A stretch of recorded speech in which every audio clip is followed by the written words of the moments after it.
Hello friends, स्वागत है आपके अपने YouTube channel online GK GS classes में।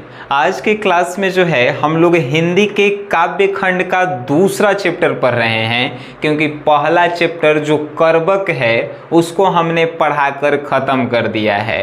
अगर आप नहीं देखे हैं तो कर्बक class 12th Hindi Sunny sir search कीजिएगा, वो यूट्यूब पे आपको अवेलेबल हो जाएगा।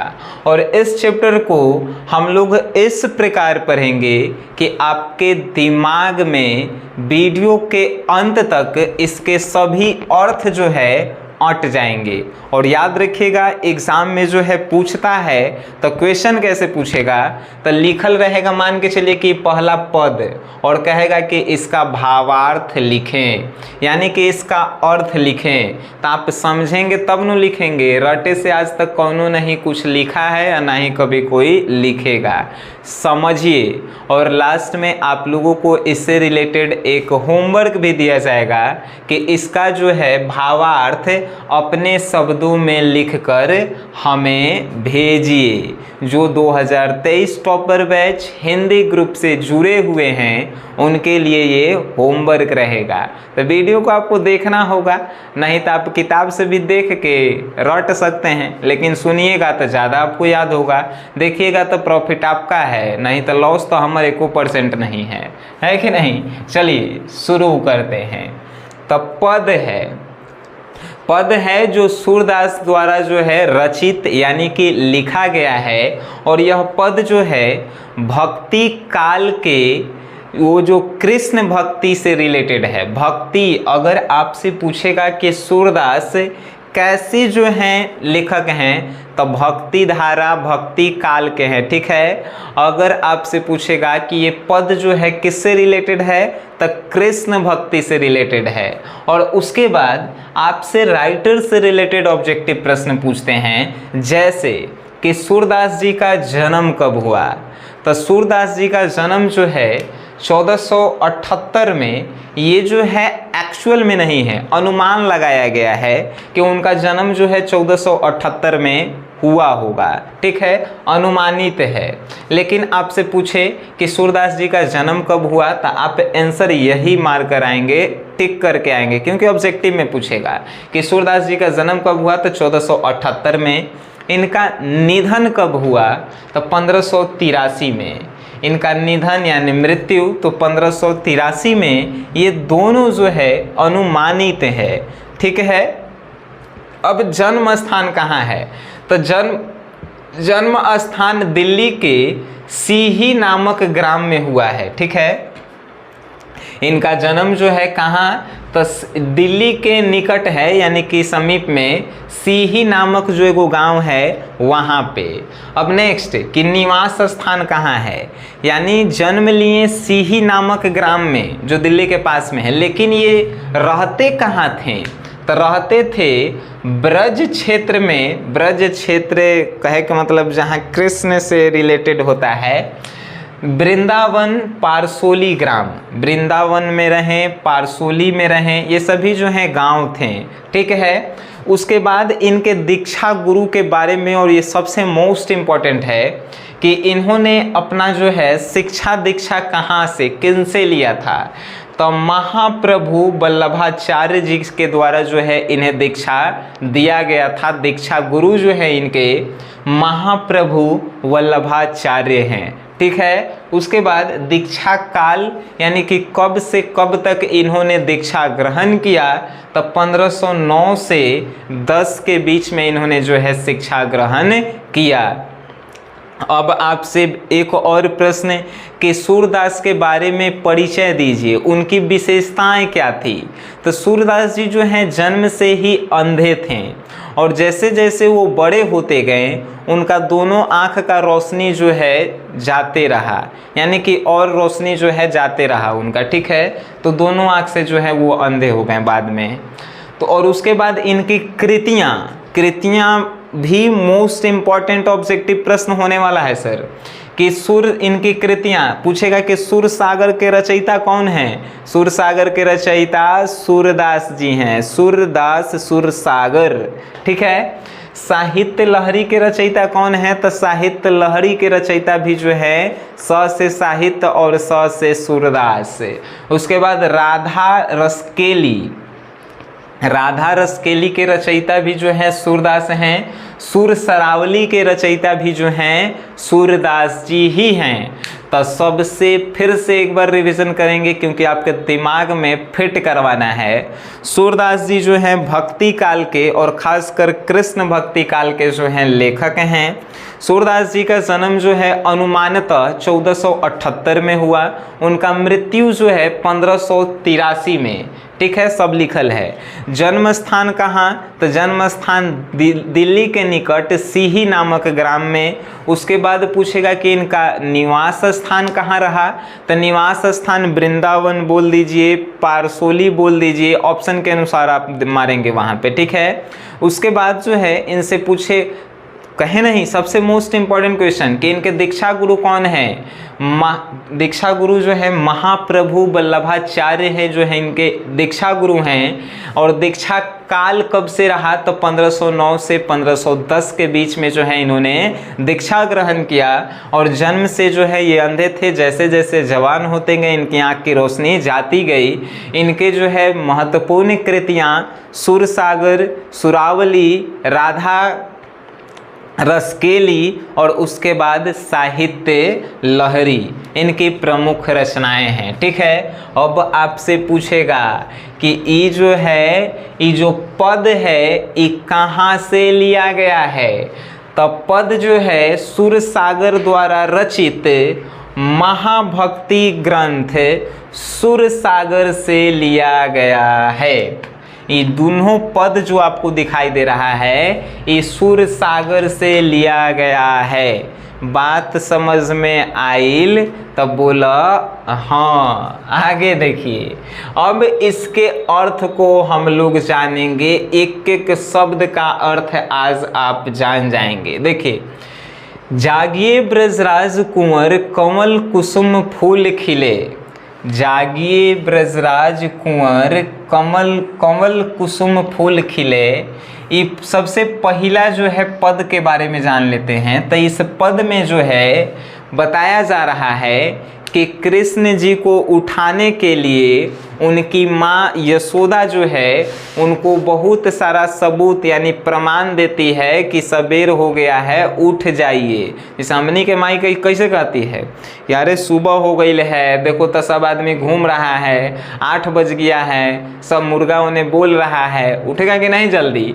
उसी प्रकार हमनी के तनी डांट के माई कहती है, लेकिन यशोदा जी जो हैं कृष्ण को तनी प्यार से कहते हैं, है कि नहीं। हमनी के प्यार से कहें, हमनी के तलतियाहू लगते हैं, है कि नहीं। चलिए देखिए, जागिए ब्रजराज कुंवर कमल कुसुम फूल कमल कुसुम फूले, यानी यशोदा जी कृष्ण जी से कहती है जागिए ब्रज के राजकुमार, कुंवर मतलब राजकुमार, जागिए ब्रज के राजकुमार, कमल के फूल जो है खिल चुके हैं। सुबह सुबह देखिएगा कमल के फूल खिल चुके हैं, तो कमल के फूल खिल जाए तो समझिए कि भोर हो गया है। तो उसी प्रकार कर रहे हैं कि जागिए ब्रज के राजकुमार कमल के फूल खिल चुके हैं।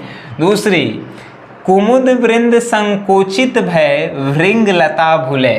कुमुद वृंद संकुचित भय भृंग लता भूले। अब यहाँ पे कुमुद वृंद संकुचित, कुमुद वृंद मतलब कि कमल के जैसा जो छोटा छोटा फूल होता है, देखिएगा एकदम छोटा छोटा फूल होता है जेकरा में 4-5 गो पतवा रहता है, गुलाबी गुलाबी रहता है कि नहीं। तो कुमुद वृंद संकोचित भय यानी कि जो रात में खिलने वाला छोटा छोटा फूल है वो संकुचित हो गया है, मुरझा गया है। भृंग लता भूले, उसका जो है लता जो है सूख गया है, यानी कि भोर हो चुका है। काहे कि वो सब फूलवा जो है रात में उगता है, ठीक है। तो यहाँ पे यशोदा जी कह रही हैं पहला कि जागिए ब्रज के राजकुमार कमल कुसुम फूल खिले, कमल के फूल खिल चुके हैं। कुमुद वृंद संकोचित भय भृंग लता भूले, जो कुमुद के समान जो फूल है वो जो है मुरझा गए हैं क्योंकि वो रात में उगते हैं। तो रात में होने वाले फूल मुरझा गए हैं, उनकी लताएं जो है भूल गई है, भूल यानी भ्रमित हो गई है। ठीक है, आगे तमचुर खगरोर सुनहु बोलत बनराई। तमचुर मतलब होता है मुर्गा। ठीक है, तमचुर खगरोर सुनहु, मुर्गा जो है जोर जोर से चिल्ला रहा है कुकरू कुक कुकरू कुक। तमचुर खगरोर सुनहु, मुर्गा चिल्ला रहा है बोलत बनराई। और उसको देख कर जो है कितना अच्छा लग रहा है। आप उठिए महाराज, ऐसा जो है कौन कह रहे हैं? यशोदा जी कह रहे हैं कृष्ण जी से। इतना प्यार से अवनी की माई उठाती है, अवनी के तो कहेगी पानी या तो ला के डाल देगी, या तो बड़ी पहले जो है बड़ी प्रेम से कहेगी उठ जा बुआ, देखा तो बजेगा 6 तक, कहेगी कि 9 बज गई अभी तक नहीं उठल है। लेकिन यही तो भगवान है। ठीक है, तमचुर खगरोर सुनहु बोलत बनराई, मुर्गा बोल रहा है, आवाज सुन रहा है। बनराई, बनराई मतलब पेड़ पौधे, सभी पेड़ पौधे जो है खुशहाल हो गए हैं, खिल चुके हैं। राभती गोर गरी खान, राभती गो खरी कानी में बछड़ा हितधारी। राभती गो खरी कानी में बछड़ा हितधारी, यानी कि जो गाय लोग हैं, गाय जो है अपने गौशालाओं से, यहाँ पे खरीकानी मतलब होता है गौशाला। ठीक है, तो गाय गो मतलब राम भती मतलब होता है गाय, तो राम भती खरीकानी यानी गाय जो है अपने गौशालाओं से बछड़ा से मिलने के लिए बेचैन है। गाय जो है अपने गौशालाओं से निकल कर बछड़ा को दूध पिलाने के लिए, बछड़ा से मिलने के लिए बेचैन है। विधु मलिन रवि प्रकाश गावत नर नारी। विधु मतलब चांद होता है, चंद्रमा, तो चांद मलिन हो चुका है, यानी कि चांद का प्रकाश जो है धीमा हो चुका है। रवि प्रकाश गावत नर नारी, रवि मतलब सूरज का प्रकाश जो है निकल चुका है, और नर नारी जो है राम सिया राम भगवान के नाम ले रहे हैं। उठिए महाराज, भोर हो चुका है। ठीक है, सूर्य श्याम प्रातः उठो अंबुज कर धारी, और सूर्य श्याम प्रातः उठो, और श्याम जल्दी आप उठिए, और कमल, अंबुज मतलब कमल को धारण कीजिए। ठीक है, कितना बढ़िया था। आप इसका भावार्थ नहीं लिख सकते हैं। देखिए एग्जाम में आपसे पूछेगा कि ये आपको लिखल रहेगा, कहेगा कि इसका भावार्थ लिखिए। लिखेंगे कैसे? तो प्रस्तुत पद जो है, प्रस्तुत पद सूरसागर, सूरसागर या ऐसे लिखेंगे प्रस्तुत पद सूरदास द्वारा रचित सूरसागर से लिया गया है, जिसमें कृष्ण को कोमलता से उठाने के लिए यशोदा जी जो हैं बहुत सबूत देती हैं कि भोर हो चुका है, और कहती हैं कि उठिए ब्रजराज, ब्रज के राजकुमार भोर हो चुका है। उठिए ब्रज के राजकुमार भोर हो चुका है, कमल जो हैं खिल चुके हैं, कुमुद वृंद जो है संकुचित हो चुके हैं, है कि नहीं। जो छोटे छोटे फूल जो रात में उगते हैं वो जो है मुरझा गए हैं, उनकी लताएं जो है भ्रमित हो गई है। मुर्गा बोल रहा है, पेड़ पौधे जो है खुश हो गए हैं। यहाँ पे गाय जो है गौशालाओं से बछड़ा से मिलने के लिए बेचैन है, और चांद यहाँ पे मलिन हो गया है, सूर्य का प्रकाश जो है निकल चुका है, और यहाँ पे नर नारी जो है भजन गा रहे हैं। सूर्य श्याम प्रातः उठो, सूर्य के श्याम जल्दी आप उठिए और अपने कमल को जो है धारण कीजिए। का इतने तो लिखे था, मजा आइल। अब जो है लिखकर हमें आप अपने ग्रुप से व्हाट्सएप करेंगे, ठीक है। और उसके बाद अच्छा लिखने वालों का नाम जो है लाइव क्लासेस में प्रमाणित किया जाएगा, ठीक है। और उसके बाद इसका नोट्स भी जो है आपको हम प्रोवाइड करवाएंगे सर, चिंता नहीं करने का। चलिए नेक्स्ट, जेवत श्याम नंद की कन्या। अभी दूसरा पद है, दूसरा चैप्टर में देखिएगा 2 पद है। जेवत श्याम नंद की कन्या, जिस प्रकार श्याम जो हैं अपनी माँ की गोद में भोजन करते हैं। जेवत श्याम नंद की कन्या, कन्या मतलब गोद होता है, जेवत मतलब भोजन करना होता है, ठीक है। तो जिस प्रकार भोजन करते हैं श्याम अपनी माँ की गोद में, यशोदा जी की गोद में, कछु खात कछु धरनी गिरावत, माँ की गोद में बैठकर भोजन करते हैं, कुछो खाते हैं और कुछो गिराते हैं। छवि निरखती नंद रनिया, रनिया मतलब होता है, रनिया मतलब होता है कि देखने लायक, ठीक है। तो कछु खात कछु धरनी गिरावत, कुछ खाते हैं कुछ गिराते हैं। छवि निरखती नंद रनिया, और उनकी जो है यह दृश्य बहुत शोभनीय होती है। कुछ खाते हैं, देखिएगा घरे लइकन जो छोटा छोटा होता है, गोदी में बैठ के दूध भात खिलाइएगा तो कुछ खाता है कुछ गिराता है, कितना देखे में अच्छा लगता है। उसी प्रकार कृष्ण जी अपनी माँ की गोद में बैठकर खाते हैं, तो कछु खात कछु धरनी गिरावत, कुछ खाते हैं और कुछ गिराते हैं। और यह दृश्य जो है, यह दृश्य रनिया मतलब शोभा होता है। उस बार जो है हम गलत बोले थे, ठीक है। तो छवि निरखती नंद रनिया, तो उनकी ये छवि जो है इतनी शोभनीय होती है कि ओकर व्याख्या हम लोग नहीं कर सकते हैं। बड़ी बड़ा बेसन बहुभातनी, व्यंजन विविध अगनिया। बड़ी बड़ी जो बनता है ना हमने के घरे खाएला, बड़ा बेसन, आ बेसन के जो बड़ी बड़ा बनता है, बहुभातनी बहुत सारा भात, व्यंजन विविध, व्यंजन बहुत सारे खाने के आइटम, अगनिया अनगिनत, अगनिया मतलब कि अनगिनत, जिसको हम लोग गिन नहीं सकते हैं, ठीक है। तो जेवत श्याम नंद की कन्या, जिस प्रकार गोद में बैठकर श्याम कृष्ण भोजन करते हैं, कुछो खाते हैं कुछो गिराते हैं, यह दृश्य जो है देखने लायक होता है। बड़ी बड़ा बेसन बहुत भातनी, व्यंजन विविध अगनिया।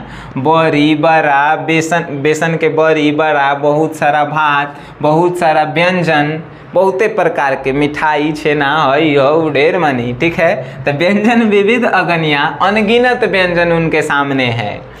डारत खात लेत अपने कर, रुचि मानत दही दुनिया, ठीक है। डारत खात लेत अपने कर, रुचि मानत दही दुनिया। डरते हुए खाते हैं अपने से जो है दही के दुनिया, दही के दुनिया मतलब समझते हैं, दही जेकरा में रखल रहता है मटका में, ओकरा कहल जाता है दुनिया, ठीक है। तो डरते डरते जो है दही के दुनिया में से अपने से हाथ निकाल के दही मक्खन खाते हैं। वो दृश्य जो है देखने लायक होता है। मिश्री दही माखन मिश्रित करी, मिश्री मतलब कि चीनी आ दही आ मक्खन, ये तीनों के मिश्रित करके मुख नावत छवि धनिया, और मुंह डाल के खाते हैं। तो ये छवि जो है देखने योग्य होता है, धन्य होता है, ठीक है। कह रहे हैं कि मिश्री दही माखन मिश्रित करी, मिश्री चीनी मतलब आ मक्खन दही तीनों के मिला के या मुंह डाल के खाते हैं कृष्ण जी, तो ये जो है धन्य हो जाते हैं इस दृश्य को देखकर। कौन? तो सूरदास जी, ठीक है। उसके बाद कहते हैं आपुन खात नंद मुखत नावत, सो छवि कहत न बनिया।